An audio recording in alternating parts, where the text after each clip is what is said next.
Are you trying to link your Greenlight card to Cash App but not sure where to start? Don't worry.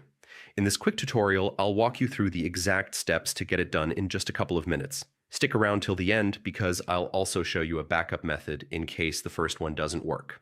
First, open the Cash App on your phone. In the top right corner, tap on your profile icon.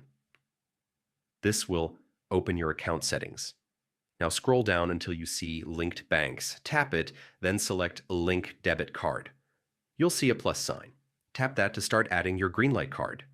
Enter your Greenlight card details exactly as they appear: card number, expiration date, CVV, and ZIP code. Once you're done, tap Link Card to confirm. If everything is entered correctly, your Greenlight card will now be connected to Cash App and ready to use. But what if you don't see the debit card option or it doesn't go through? Here's the alternative method.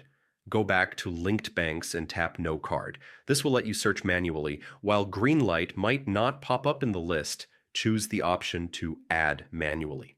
You'll be asked for your bank's routing number and account number. You can find these in your Greenlight app. Enter them, confirm, and you'll be good to go. And that's it. Linking your Greenlight card to Cash App is that simple. And now, you have both the direct method and a backup method if you need it. If you found this tutorial helpful, don't forget to like the video, subscribe for more quick Cash App tips, and check the description for more helpful guides.